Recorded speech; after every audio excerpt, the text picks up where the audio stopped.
Hello students, আশা করি তোমরা সবাই ভালো আছো। আজ আমরা অ্যানাটমি অফ দ্য কিডনি আর হিউম্যান বডিতে কিভাবে কিডনির স্ট্রাকচার বা অ্যানাটমি সম্পর্কিত যা যা তথ্য আছে সেটা আমরা গুরুত্বপূর্ণ বিষয়গুলো নিয়ে আলোচনা করব। পরীক্ষার জন্য বা কনসেপচুয়াল আন্ডারস্ট্যান্ডিং এর জন্য এই টপিকটি তোমাদের জানা খুবই দরকার। তাই ভিডিওটি শেষ পর্যন্ত দেখো। ভিডিওটি যদি তোমাদের উপকারে আসে তাহলে অবশ্যই লাইক, শেয়ার, সাবস্ক্রাইব করতে বলো না, এবং নতুন ভিডিও আপডেট পেতে গেলে বেল আইকনটিকে অন করে রাখো। চলো ভিডিওটি শুরু করা যাক। প্রথমে আমরা যদি দেখি যে এই এই কিডনি স্ট্রাকচারে আমাদের মানুষের হিউম্যান বডিতে ক ধরনের কিডনি আছে। দুটো কিডনি রয়েছে, ইচ কিডনি অ্যারাউন্ডেড। প্রতিটা কিডনি লেফট এবং রাইট কিডনি রয়েছে, এবং জেনারেলি আমরা বলি যে লেফট কিডনির সাইজটা রাইট কিডনি থেকে অনেক বড় হয়। এবং দে আর লোকেটেড ব্যাক কোথায় থাকে না, অ্যাবডোমিনাল ক্যাভিটির ঠিক পিছন দিকে থাকে, জাস্ট বিলো দ্য রিব কেজের কাছাকাছি থাকে, each side of the spine.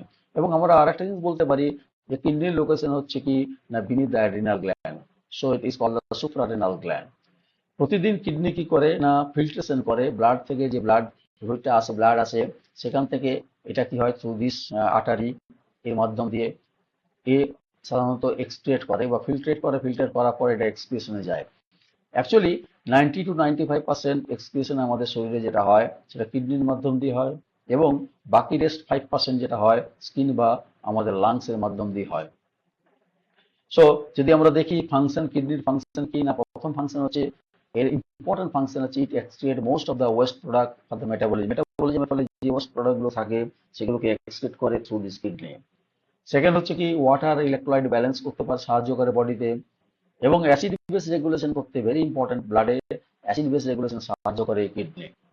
আর এছাড়া আমরা দেখতে পাই যে এরিথ্রোপয়েটিন নামক হরমোন রয়েছে যেটা কিনা বোন ম্যারোকে স্টিমুলেট করে আরবিসি তৈরি করে থ্রু দ্য এরিথ্রোপয়েসিস প্রসেসে।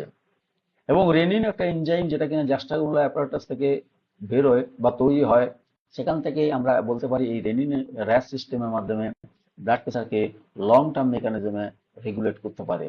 এছাড়া এটা it converts the vitamin D to its active form. আবার আমরা যদি দেখি স্ট্রাকচারে চলে যাই, দেখবো কিডনিটা দেখতে কিরকম রেডিশ ব্রাউন কালার, এবং যেটা পেরিটোনিয়ামের পিছনে থাকে on the posterior abdominal wall of either side of vertebral column. এবং এটা কি না, দে আর কাভারিং দ্য কোস্টাল মার্জিন। এবং এই যে লাইট আর লেফটের ব্যাপারটা একটু আগে বললাম, right kidney lies slightly lower than the left, because কারণটা কি না, larger in size and the right lobe of the liver, সেই জন্য স্পেসটা কম পায়, যার ফলে এটা ছোট সাইজ দেখতে হয়। পজিশনটা কি না, upper border of the right kidney হচ্ছে 11th ইন্টারকোস্টাল স্পেসে থাকে, যেখানে লেফট কিডনির পজিশন হচ্ছে 11th রিব পজিশনে থাকে। এবার আমরা যদি দেখি কভারিং স্ট্রাকচার কি থাকে না, কভারিং বলতে গেলে ফাইব্রাস ক্যাপসুল থাকে কিডনির চারদিকে, সারাউন্ডিং অবস্থা থাকে, এবং এই ফাইব্রাস ক্যাপসুলগুলো এগুলো কভার করে থাকে কে না, কিছু কিছু ফ্যাট থাকে, তাকে বলে পেরিনেফ্রিক ফ্যাটস, এবং এগুলো আবার এনক্লোজ করা থাকে রেনাল ফ্যাসিয়ার মাধ্যমে।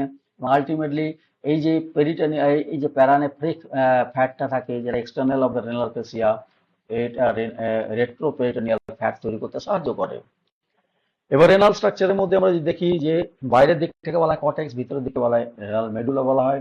মেডুলার মধ্যে 12 ধরনের রেনাল পিরামিড থাকে, এবং এই রেনাল পিরামিডগুলো বিভিন্ন রকম কাজ থাকে, সেগুলো আমরা পরবর্তী লেকচারে আমরা আলোচনা করব। এছাড়া ইম্পর্টেন্ট হচ্ছে কি, রেনাল পেলভিস দেখা যায়, এবং রেনাল সাইনাস দেখতে পাই আমরা এখানে, যেটা কিনা আপার এক্সপান্ডেড হয়ে ইউরোটারের সঙ্গে কম্বাইন্ড মানে মিশে যায়।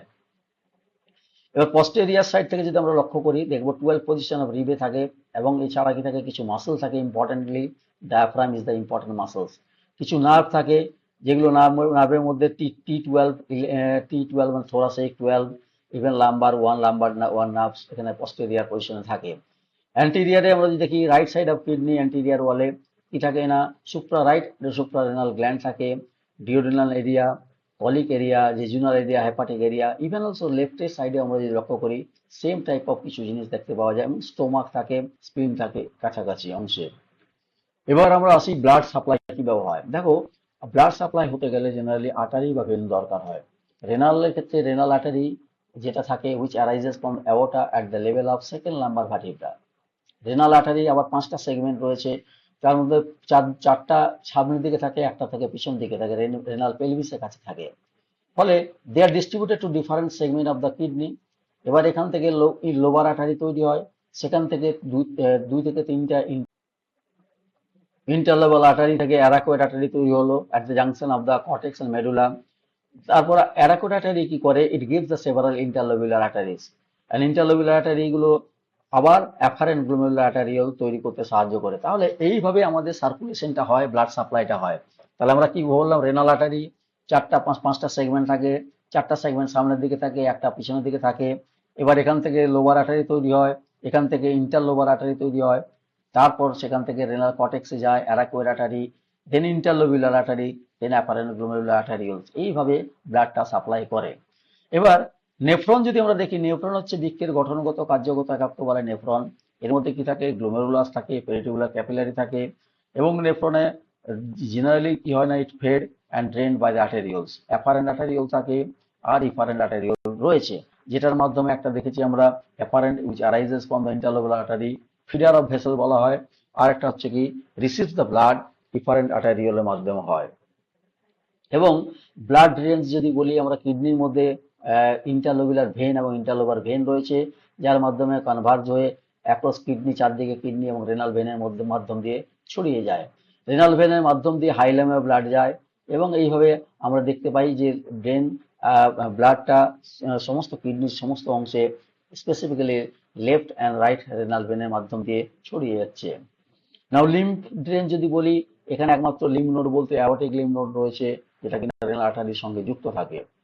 আর ইনারভেশন যদি বলা হয়, তাহলে দেখবো আমরা রেনাল সিম্প্যাথেটিক প্লেক্সাস আছে এবং 10, 11, 12 থোরাসিক লাম্পস রয়েছে, যার মাধ্যম দিয়ে এটা ইনারভেটেড হয়। সো আশা করি আমরা মোটামুটি এই structure, anatomical structure, position, even also blood drainage, lymph drainage, এবং আমরা ব্লাড সার্কুলেশন কিভাবে হয় সেটাও লক্ষ্য করলাম। আর মোরওভার আমরা গ্লোমেরুলাস এবং কিডনির যে নেফ্রন রয়েছে, নেফ্রন কাকে বলে, এই জিনিসটা কি সেটা সম্পর্কে জানলাম। এবং কিডনির ইম্পর্টেন্ট হচ্ছে, এই ফার্স্ট স্লাইডে আমরা দেখেছি যে function, very very important function হচ্ছে, যে ইম্পর্টেন্ট ফাংশন গুলো বললাম তার মধ্যে ভেরি ইম্পর্টেন্ট ফাংশন হচ্ছে এরিথ্রোপয়েটিন, মানে আরবিসি ফরমেশন করতে সাহায্য করা, এবং লং টার্ম ব্লাড প্রেশার মেকানিজমে সাহায্য করে। এছাড়াও অ্যাসিড বেস রেগুলেশন করে, ওয়াটার ব্যালেন্স করে, ইলেকট্রোলাইট ব্যালেন্স করে, ভিটামিন ডি অ্যাক্টিভ করতে সাহায্য করে। আশা করি এগুলো তোমাদের পরীক্ষা এক্সাম পারপাসে খুবই গুরুত্বপূর্ণ বা কাজে লাগবে। সো ভিডিওটি যদি তোমাদের উপকারে আসে তাহলে অবশ্যই লাইক, শেয়ার, সাবস্ক্রাইব করতে ভুলো না। নতুন ভিডিও আপডেট পেতে গেলে বেল আইকনটিকে অন করে রাখো। আবার দেখা হবে পরবর্তী লেকচার, পরবর্তী ভিডিওতে। Thank you.